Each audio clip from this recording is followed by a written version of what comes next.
Kisah Aji Saka yang sering kita dengar selama ini adalah ketika Aji Saka sudah ada di Pulau Jawa. Keberadaannya di Jawa kemudian dikaitkan dengan aksara Jawa yang kisahnya juga sudah sering kita dengar. Namun mungkin jarang kita ketahui siapa orang tuanya, bagaimana kelahirannya, dan seperti apa kisah seputarnya sebelum berada di tanah Jawa. Kisah tentang ini bisa kita dapati dari salah satu karya Pujangga Ronggowarsito. Karya tersebut berjudul Parama Yoga, sebuah gancaran atau prosa yang merupakan pendahulu dari Pustaka Raja Purwa atau kitab raja-raja zaman kuno. Parama artinya utama, tertinggi, istimewa, termulia, dan sebagainya yang bersifat paling. Sedangkan yoga artinya samadhi, merenung atau refleksi. Parama yoga bisa diartikan sebagai samadhi tertinggi atau bisa juga dimaknai sebagai renungan utama atau renungan istimewa. Dari judulnya kita bisa mengetahui bahwa karya ini bersifat renungan. Jadi yang utama bukan pada permukaan atau ceritanya, tetapi di balik itu semua kita akan memperoleh pesan apa. Dengan demikian menjadi tidak masalah jika ceritanya sendiri dianggap dongengan semata. Kisah lahirnya Aji Saka dalam Parama Yoga karena merupakan jalan cukup panjang, maka kami akan menuturkan ringkasannya saja dalam bentuk adaptasi. Kami sajikan dalam program tayangan Empu Kes untuk Anda sekalian.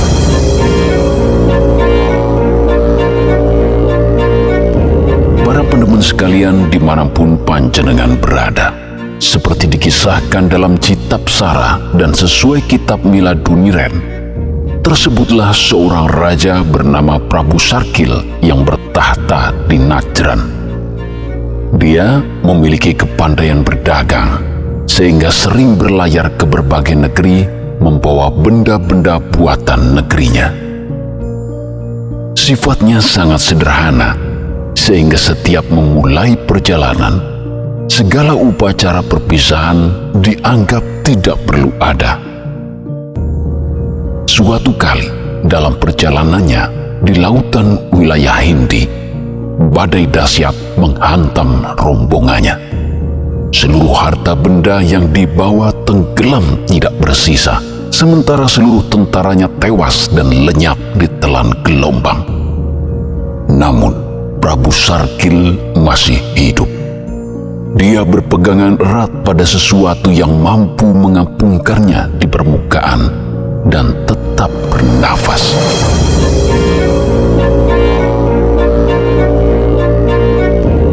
Tak jauh dari tempat itu, Empu Anggajali sedang membuat pusaka di tengah lautan. Apa yang terjadi disaksikannya dan mengetahui bahwa Prabu Sarkil adalah satu-satunya yang masih hidup. Maka segeralah Empu Anggajali menyelamatkannya ke darat. Di sana, dia membantu Prabu Sarkil memuntahkan air laut yang terminum, lalu memulihkan tenaganya. Dari pakaian yang dikenakannya, Anggajali tahu bahwa orang yang ditolongnya adalah seorang raja. Sehingga setelah Prabu Sarkil pulih, dia segera bersila dengan hormat di hadapan sang Prabu. Ger, Bopo sama sekali tidak mengira akan bisa hidup berkat pertolonganmu. Bopo kira nasib Bopo juga akan berakhir seperti lainnya. Sekarang Bopo justru tidak bisa membalas kebaikanmu. Bopo berhutang budi padamu. Hidup mati Bopo terserah padamu. Akan dibunuh atau dibiarkan hidup sumongko, Bopo pasrah. Punten Dalem Sewu Gusti Prabu. Itu semua sudah kehendak Sang Hyang Jagatnata, bukan kehendak saya pribadi. Karena saya hanya perantara saja. Sudikah kamu mengatakan siapa dirimu dan mengatakan asalmu dari mana? Nuningki, nama saya Anggajali. Saya putra Badara Ramayati, cucu Sang Hyang Ramaprawa, buyut Sang Hyang Hening. Oh, panjenengan dewata rupanya. Pantas saja jika sosok panjenengan cukup rupawan. Sikap panjenengan juga penuh tata krama, menunjukkan rasa hormat pada orang yang lebih tua seperti saya ini. Begini, apapun sebutannya, apapun bentuknya, saya merasa tetap harus membalas budi panjenengan. Jika panjenengan berkenan, sudilah mengikuti saya bertemu ratu, inggih ibu panjenengan piyambak. Panjenengan akan kami anggap putra kami sendiri dan akan disambut dengan pesta ala kadarnya. Saya juga akan mengenalkan pada putri saya. Biarlah dia menjadi abdi panjenengan. Mudah-mudahan itu semua bisa menyenangkan hati panjenengan dan perasaan saya lega karena bisa sedikit meringankan rasa hutang budi.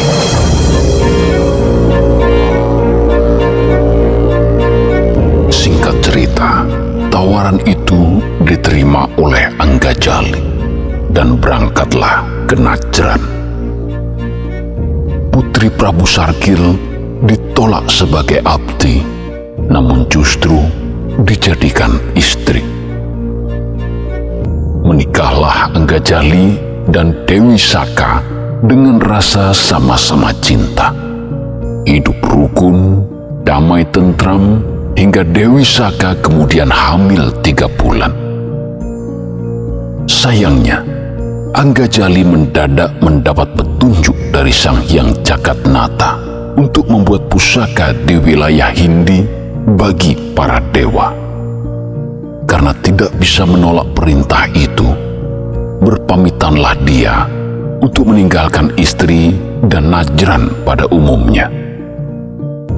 Dia hanya berpesan, jika hingga kelahiran anaknya dia belum datang, maka kalau laki-laki, berilah dia nama Jaka Sengkala.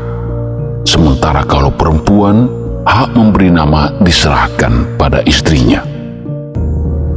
Setelah menyampaikan pesan atas kelebihannya sebagai keturunan dewata, melesatlah Anggajali ke angkasa.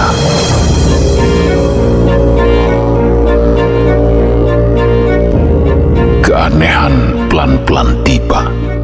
Kandungan Dewi Saka yang harusnya telah cukup waktu untuk dilahirkan, ternyata belum lahir juga. Bahkan setelah menginjak 10 bulan, tetap demikian. Segala ramuan yang telah diberikan seperti tidak ada gunanya. Tentu saja, hal ini membuat Prabu Sarkil dirundung duka. Kesedihan yang terus berlarut-larut karena kandungan itu tetap tidak lahir-lahir juga, meski waktu telah berjalan hingga 1 tahun, bahkan hingga 1,5 tahun. Tepat 2 tahun, Dewi Saka mulai merasakan anaknya akan lahir. Persiapan pun segera dilakukan dengan segera dan penuh rasa was-was. Beruntung, kekhawatiran itu berbuah indah. Seorang bayi laki-laki sangat tampan pada akhirnya lahir disertai kemilau cahaya yang memancar, memiliki tanda-tanda kadewatan dan segala rahasianya. Saat lahirnya pun bersih tanpa disertai tembuni dan darah, sehingga Dewi Saka menjadi begitu cepat pulih. Bayi itu juga tidak pernah mau menyusui ibunya, hanya mengisap jempolnya saja, seakan dari sanalah sumber kekuatan raganya. Memegang pesan ayahnya, Bayi itu kemudian diberi nama Jaka Sengkala. Lahir pada tahun Hindi yang bermula dari zaman Pancamakala dengan angka tahun 704. Sedangkan tahun Adam bertepatan dengan 5088 tahun matahari dan 5260 tahun bulan. Tahun Masehi sendiri masih berangka 5. Sengkala begitu cepat berkembang dan berjalan. Bahkan beberapa kali terlihat terbang ke atas rumah. Itu menunjukkan bahwa bocah itu benar-benar keturunan dewa. Setelah berusia 8 tahun, dia ditempatkan di Pacrabakan untuk belajar pada sejumlah pandita dan pemimpin keagamaan. Kecerdasannya luar biasa. Segala kitab telah selesai dibaca, sementara pemahamannya sendiri mampu melampaui guru-gurunya. 25 tahun berjalan, hingga sosoknya menjadi pemuda yang memiliki banyak kelebihan. Namun dia merasa kurang karena tidak pernah mengetahui siapa sang ayah. Prabu Sarkil maupun ibunya memang sengaja tidak menceritakan agar Sengkala tidak meninggalkan mereka untuk mencari ayahnya. Tapi di usia 25 tahun itu, pertanyaannya tidak terbendung lagi. Prabu Sarkil tak mampu menutupinya hingga terpaksa bercerita. Sudah diduga, Aji Sengkala bertekad mencarinya ke wilayah Hindi, meninggalkan kakek, ibu, dan semua yang dicintainya di Najran. Setelah melanglang cukup lama di atas Hindi, pandangannya tertumbuk pada titik kecil di lautan. Ketika pelan-pelan mendekat, mulai nampaklah bahwa titik itu adalah seseorang yang sedang duduk di atas lautan sembari membentuk berbagai tosan aji, braja, dan pusaka lainnya hanya dengan menggunakan tangan maupun kekuatan nafas semata. Berdasarkan ciri yang didapatkan dari kakeknya, segeralah Aji Sengkala menduga bahwa itulah ayahnya.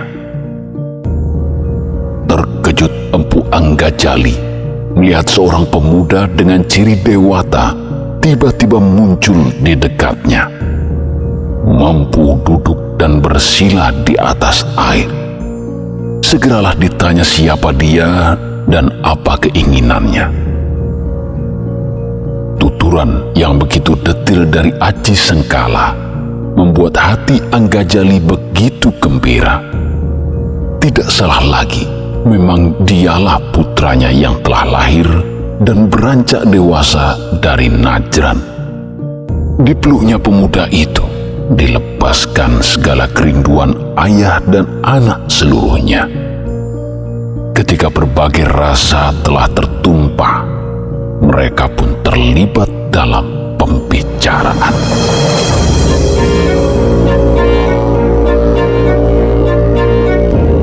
Kulu putraku, bopomu saat ini sedang menjalankan tugas dari Sang Hyang Jagatnata, membuat pusaka-pusaka bagi para dewata.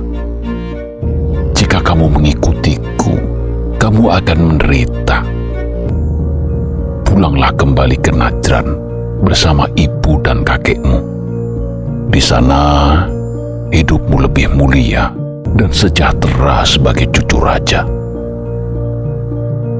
Punten talam sewu, Bopo. Saya jauh-jauh mencari Bopo karena sudah mulai bosan dengan semua itu. Saya kurang suka menikmati kawibawaan Kedaton. Saya ingin belajar hal baru dari Bopo secara langsung. Jika Bopo adalah pembuat pusaka bagi dewata, izinkan saya untuk mempelajarinya sedikit demi sedikit. Mudah-mudahan saat saya sudah mampu, saya bisa membantu meringankan tugas Popo. Bukankah sebelumnya kamu sudah mengamati pekerjaan Popo dari jauh, Ger? Benar, Popo. Saya memang telah mengamatinya cukup lama sebelum kemudian mendatangi Popo. Kemampuan Popo sungguh luar biasa. Saya mengira tidak ada yang sanggup menandingi kesaktian Popo di atas langit dan bumi dalam melakukan pekerjaan ini. Karena itu, saya sungguh berharap agar Popo mau mengangkat saya sebagai murid. Kamu salah, Ger. Kemampuan Popo ini sesungguhnya biasa saja dalam ukuran dewa. Banyak yang lebih hebat dari Popo. Karena lebih hebat dari Popo, maka Popomu dulu berguru kepada mereka-mereka. Salah satunya adalah Bathara Ramayati atau Empu Ramati.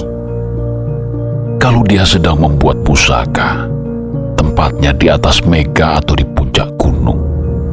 Hanya dengan memandang saja, segala jenis besi lebur terbakar api seketika, luluh dengan cepat.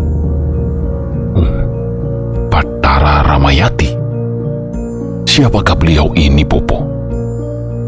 Tidak lain adalah ayah Popo sendiri, kakekmu juga. Daripada Angger berguru pada Popo, lebih baik bergurulah padanya karena lebih hebat dari Popo. Carilah dia di atas mega-mega atau puncak gunung di wilayah Hindi ini. Amatilah jika ada pelangi yang melintang.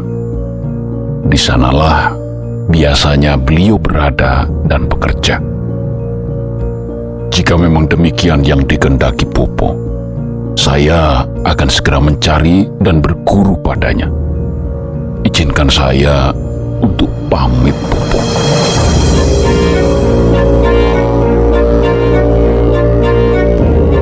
Setelah meninggalkan ayahnya, Aji Sengkala kembali melanglang dan menebar pandangan ke atas awan, mencari sosok tujuannya. Ketika melihat pelangi melintang di dekat Gunung Tengguru seperti yang dicirikan ayahnya, Aji Sengkala kemudian segera menuju ke arahnya.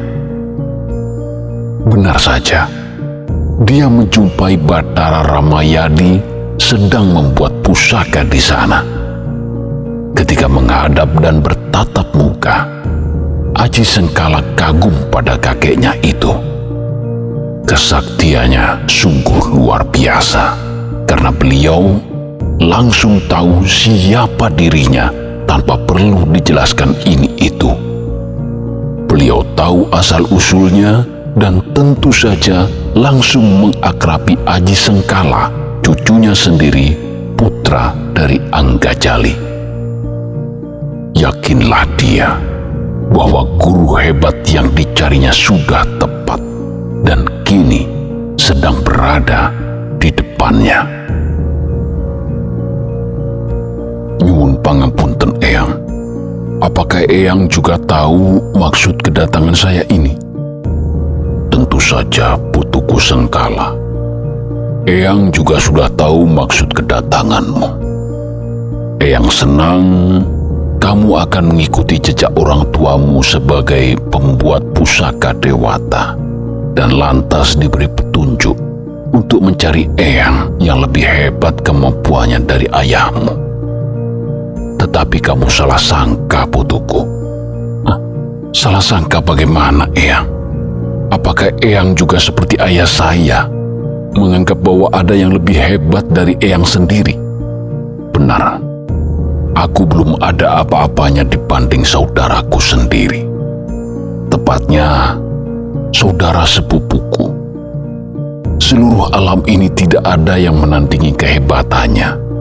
Karenanya lah, dia kemudian dianggap sebagai jago Purusatoma, jago para dewa. Oh, demikiankah, Eyang? Siapakah saudara sepupu Eyang tersebut? saya sungguh ingin berguru padanya. Dialah Sang Hyang Wisnu, bertempat tinggal di Jonggring Salaka yang letaknya di atas puncak Gunung Tengguru. Apakah kamu benar-benar sudah bertekad bulat untuk menemui dan berguru padanya? Jika Eyang menganggap Sang Hyang Wisnu lebih unggul dan lebih hebat dari Eyang sendiri, tentu saja saya sangat ingin berguru padanya. Terima kasih banyak, karena Eyang telah menunjukkan jalan bagi saya mencari guru yang memiliki kesaktian luar biasa. Baiklah putuku Sengkala, berangkatlah. Carilah dia berdasarkan ciri-ciri tempat yang kukatakan tadi. Doaku untukmu, agar dalam berguru mencari ilmu, kamu memperoleh banyak manfaat.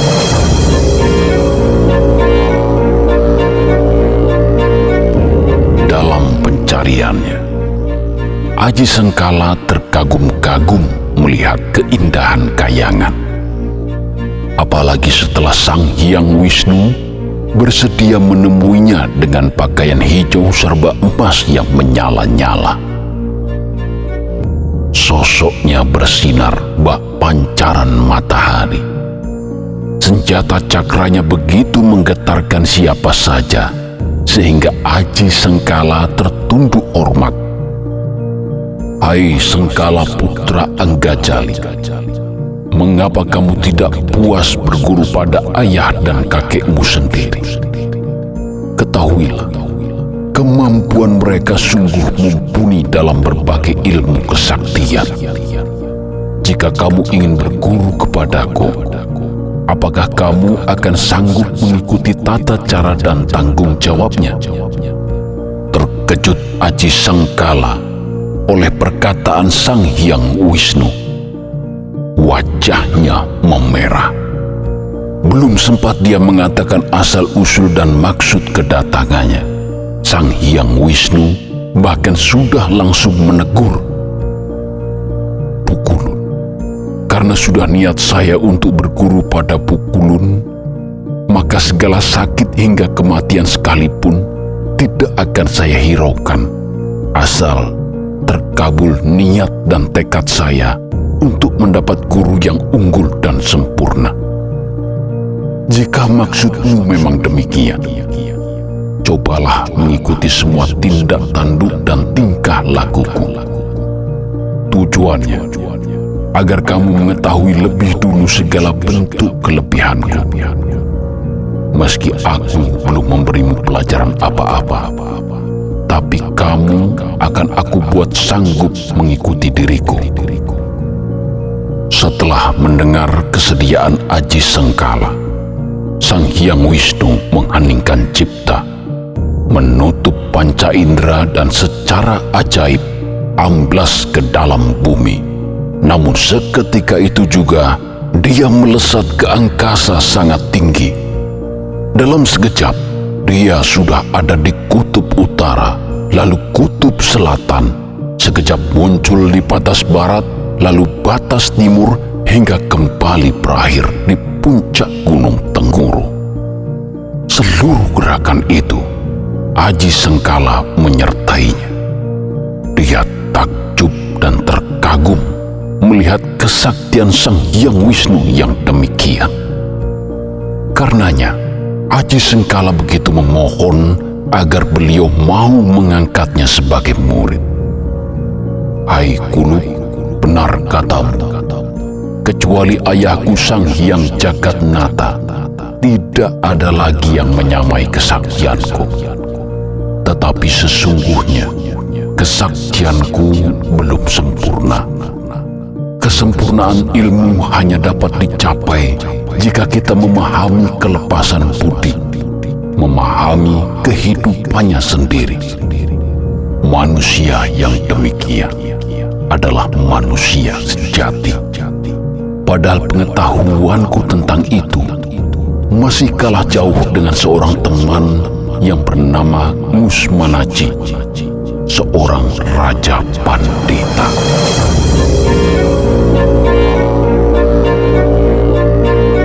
Lemas gelumpruk Aji Sengkala mendengar kata-kata Sang Hyang Wisnu. Ternyata masih ada saja yang lebih unggul darinya. Aji Sengkala begitu kecewa dan berniat pamit. Dia tak ingin berguru pada siapapun lagi, kecuali pada yang benar-benar hebat tak tertandingi, pada sosok Pangeran Murti ing Jagat. Hanya saja, dia belum mengetahui saat ini letaknya di mana. Maka Aji Sengkala berharap Sang Hyang Wisnu mau menunjukkan tempatnya berada jika beliau mengetahuinya. Sang Hyang Wisnu tertawa terbahak-bahak. Dikatakannya bahwa sosok yang dimaksud oleh Aji Sengkala tidak zaman, tidak makam, tidak terbatas ruang waktu. Dialah yang menciptakan bumi, langit dan isinya, memberi kesaktian dan kehebatan pada semua makhluk-makhluknya. Pangeran tersebut tidak berwujud. Sang Hyang Wisnu kemudian menyarankan agar Aji Sengkala pergi mencari temannya Pandita Ngusmanaji, belajar tentang ilmu kelepasan budi, kesempurnaan kematian. Singkat cerita, Aji Sengkala berhasil menemui Raja Pandita itu. Beruntung pula, sang Pandita juga mau menerimanya sebagai murid.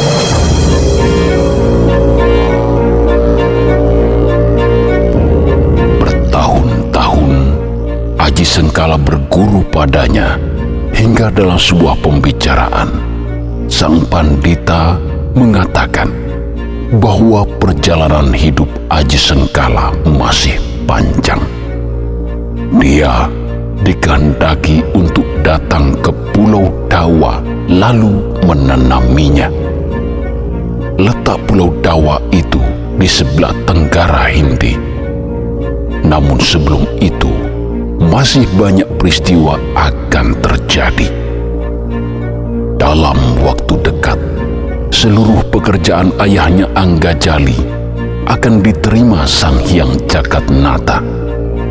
Karena senang, ayahnya itu akan dianugerahi negeri Surati di tanah Hindi dan menggunakan nama Prabu Iwasaka.